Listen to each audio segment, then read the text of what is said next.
Hello student, it is class 7, subject science, chapter 10. Today topic is vegetative reproduction.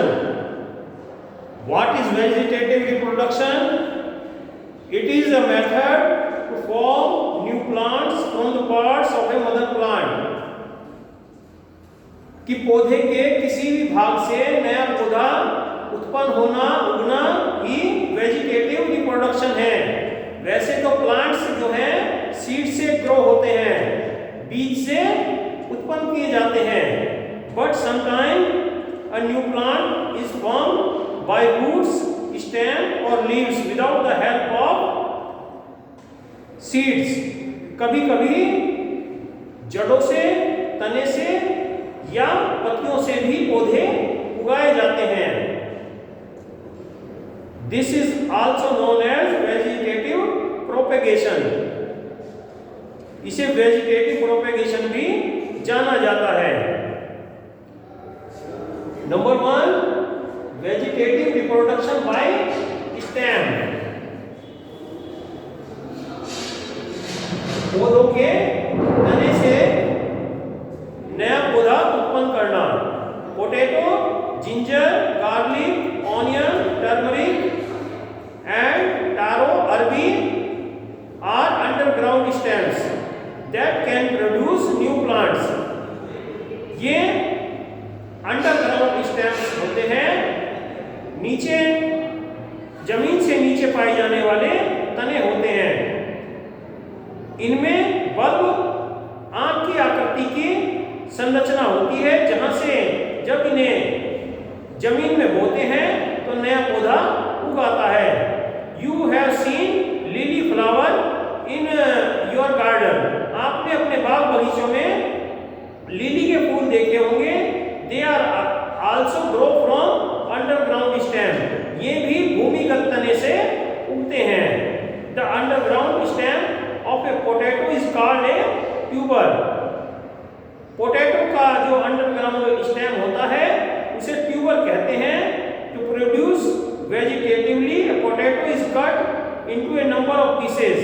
इसे अलग अलग piece में काट दिया जाता है। Each piece containing an eye which is in fact a bud.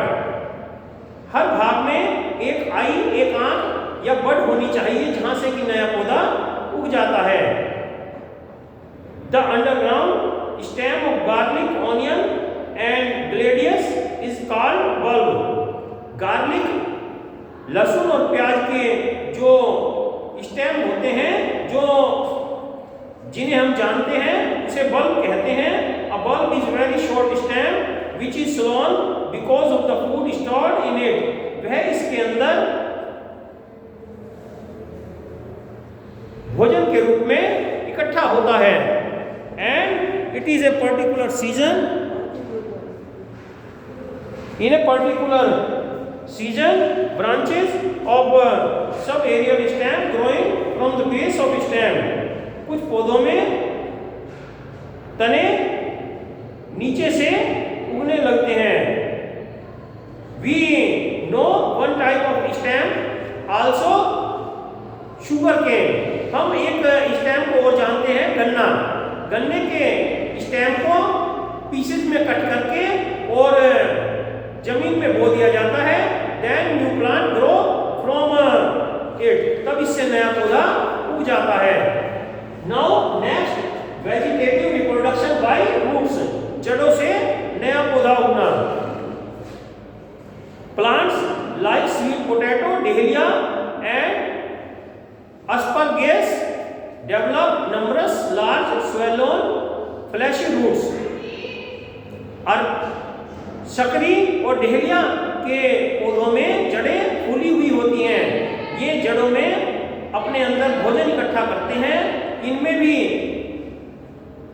कली नुमा भाग होते हैं, जहां से कि नए पौधे उगाते हैं। Next is vegetative reproduction by leaves. कई बार हम देखते हैं अजूबा पौधा, हिंदी में हम घरों में आम भाषा में कह देते हैं, अंग्रेजी में ब्रायोफेलम, मोटी पत्ती का पौधा होता है, जब पत्ती टूटकर या हम तोड़कर नीचे मिट्टी में डाल देते हैं, तब उससे पत्ती के किनारे किनारे बहुत सारे पौधे उगने लगते हैं और वे जड़ें मिट्टी में चली जाती हैं और इससे हम अलग करके नया पौधा उगा लेते हैं। These are natural method. There are some artificial method of vegetative reproduction. इस तरह अन्य भागों से पौधे उगाने के अन्य तरीके भी हैं। फर्स्ट इज कटिंग, टुकड़ा डंडी काटकर, स्टेम काटकर, such as we take stem of rose plant, हम गुलाब के पौधे की डंडी लेते हैं, टहनी लेते हैं और उसे तिरछी काटकर उसे मिट्टी में लगा देते हैं, उसमें कैटल यूरिन डालते हैं, गाय का मूत्र, और उसमें गोबर डालते हैं जिससे कि उसे न्यूट्रिशन अच्छा मिल जाता है और वह जल्दी ग्रो होकर एक प्लांट बन जाता है। सब plants are grown by layering. Layering में क्या करते हैं, एक प्लांट की ब्रांच को पकड़कर जो नीची हो उसे मिट्टी में दबाकर छोड़ देते हैं और कुछ समय बाद उसमें से जड़ें निकलने लगती हैं और उस भाग को अलग करके नया पौधा बना लेते हैं। This process is done for rose, jasmine and bougainvillea. चमेली के पौधे में, गुलाब के पौधे में और बोगनवेलिया के पौधे में इस तरह के लेयरिंग का काम आम बात है। So there are different method to reproduce plants. इसलिए पौधों को उगाने के अलग अलग तरीके हैं। They have different method we use for our help which is more useful. हमें जो पौधे उगाने में जिस तरीके से आसानी से पौधा उग जाए उससे हम उगा लेते हैं और अपने यूज में, अपने उपयोग में लेते हैं।